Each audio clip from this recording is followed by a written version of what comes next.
ఇవాళ మనం కర్ణుడి దగ్గర నుంచి ఏం నేర్చుకోవాలి, వ్యాస మహాభారతంలో కర్ణుడి గురించి ఎలా ఉంది అనేది మనం తెలుసుకుందాం. సో మొట్టమొదటిది డాంబికాలు ఎలా పలకాలి అని. ఈ కర్ణుడు వ్యాస మహాభారతంలో చాలా సందర్భాల్లో అనేక సందర్భాల్లో అర్జునుడిని నేను చిత్తుగా ఓడించేస్తాను అని నమ్మబలుకుతూ ఉంటాడు. ఈ కర్ణుడి కాన్ఫిడెన్స్, ఈ డాంబికాలు చూసి దుర్యోధనుడు కూడా అదే భ్రాంతిలో ఉంటాడనమాట. అర్జునుడిని ఓడించగలిగేవాడు దొరికాడు అని.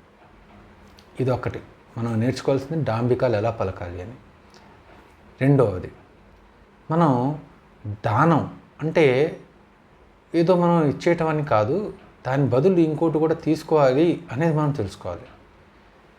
అలా అని చెప్పి మనం ప్రతి దానాన్ని తప్పుపట్టక్కర్లేదు.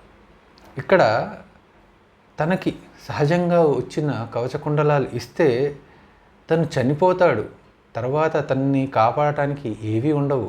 దానికి మించిన ఏది కవచకుండలాలకు మించిన, తనకి సహజంగా ఉన్న కవచకుండలాలకు మించినవి ఇంకేవీ లేవు అని తెలుసుకున్న తర్వాత కూడా అది దానం ఇస్తాడు. అది గొప్పతనం అనాలా, మూర్ఖత్వం అనాలా? ఓకే, మనం అనుకుందాం గొప్పతనమనే అనుకుందాం. ఈ గొప్పతనం ఎప్పుడు ఉంటుందండి? తను అది ఏమీ ఆశించకుండా ఇచ్చేస్తూ ఉంటుంది. కానీ ఈ కర్ణుడు అలా చేయలేదు. అది ఇచ్చి దాని తర్వాత ఇంద్రుడు అడుగుతాడు, నీకేమైనా కావాలా అంటే ఎస్, నాకు అస్త్రాన్ని ఇవ్వు అంటాడు. ఇది దానం. మనం ఇది కూడా కర్ణుడి దగ్గర నేర్చుకోవచ్చు. అవసరాన్ని బట్టి మనం ఒకరి నుంచి ఇది ఆశించేసి దానం చేస్తే మనకి ఇంకోటి వస్తుందని. ఇది క్విడ్ ప్రోకోకి అప్పట్లోనే పడిన బీజం అన్నమాట. మూడవది, ఆడవాళ్ళతో ఎలా వ్యవహరించాలి. ఆడవాళ్ళతో ఎలా వ్యవహరించాలంటే, ఒక ఆడదాన్ని నిండు సభలోకి తీసుకురమ్మని బలవంతం చేసి తీసుకొచ్చిన తర్వాత తన్ని అనరాని మాటలని, తను ఎలాంటి పరిస్థితిలో ఉందో అది కూడా గమనించకుండా పిచ్చి పిచ్చి మాటలన్నీ పలుకుతాడు. ఇవి మనం కర్ణుడి దగ్గర నేర్చుకోవాలన్నమాట. జనాలందరం మనం కర్ణుడి దగ్గర నుంచి నేర్చుకోవాల్సింది ఇవి, ఆడవాళ్ళని ఎంత గొప్పగా ట్రీట్ చేయాలి అని. నాలుగవది, ఏ సైడ్న నిలబడాలి అంటే ఏ పక్షం వైపు ఉండాలి. అందరం అనుకుంటాం ఈ కర్ణుడు తన ఫ్రంట్ వైపే నుంచున్నాడు అని. సరే, ఎప్పుడు నుంచున్నాడండి? ఈ ఫ్రెండ్నే ఒకానొక సందర్భంలో గంధర్వుడు బంధించేసుకుని తీసుకెళ్ళిపోయాడు. ఎంతమందికి తెలుసండి ఇది? మనకి కొన్ని పాత సినిమాల్లో ఇది ఉంటుంది. ఈ విషయంగా మనం ఆ పాత సినిమాలని మెచ్చుకోవచ్చు. కానీ తర్వాత వచ్చిన సినిమాలు ఏవైతే ఉన్నాయో వాటిలో పూర్తిగా మార్చేశారు. ఎందుకంటే రాసే వాళ్ళకి ఎజెండాలు ఉన్నాయి, ప్రొపగెండాలు ఉన్నాయి. అయితే వ్యాస మహాభారతంలో ఈ సందర్భం ఉంటుంది. దుర్యోధనుడిని, కర్ణుడిని ఒక గంధర్వుడు యుద్ధంలో ఓడించేసి ఎలా కొడతా అంటే కర్ణుడు భయానికి పారిపోతాడు ఆ యుద్ధం నుంచి.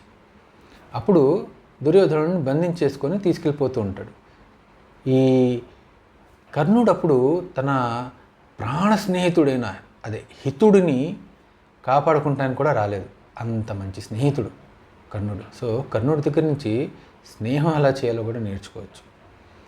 ఇంకొకటి, కర్ణుడి దగ్గర నుంచి ఇంకొక విషయం మనం ఏం నేర్చుకోవాలంటే, ఎప్పుడైనా మనకన్నా పెద్దవాళ్ళని ఎలా ట్రీట్ చేయాలి అని. నిండు సభలో ఇతను ఎన్నోసార్లు ద్రోణాచార్యుడిని తోలనాడతాడు. ద్రోణాచార్యుడు ఎవడండి? సాక్షాత్తు ఇతను కూడా గురువే. ద్రోణాచార్యుడి దగ్గర ఇతను కూడా ఎంతో కొంత విద్య నేర్చుకున్నాడు. కానీ ద్రోణాచార్యుని కూడా అవహేళన చేస్తాడు. యుద్ధ సమయంలో కూడా తను ద్రోణాచార్యుడిని అవహేళన చేస్తాడు. చాలామందికి కర్ణుడు అంటే సాఫ్ట్ కార్నర్ ఎందుకు ఉంటుందంటే, తనకి ఏదో తను నిమ్న వర్ణంలో పుట్టాడు కానీ ఎంతో టాలెంట్ ఉండిపోయి కూడాను ఎటు కాకుండా అయిపోయాడు, అన్యాయం జరిగింది తన పట్ల అని చాలామంది అనుకుంటారు. అలా అనుకునే వాళ్ళు ముందు వ్యాస మహాభారతం చదివితే మీకు అర్థమవుతుందండి. ఈ కర్ణుడే ఈ వర్ణాశ్రమాలకి సంబంధించి ఇతనే తోలనాడతాడు ద్రోణాచార్యుడు. మీరు చదివితే మీకు చాలా బాగా అర్థమవుతుంది. ఇవన్నీ తెలియక కర్ణుడు ఏదో పనికిరాని క్యారెక్టర్ అనుకుంటున్నాం, కానీ ఇవన్నీ మనం నేర్చుకోవచ్చు. సమాజానికి ఎన్నో పనికొచ్చే విషయాలు అన్నమాట ఇవన్నీ.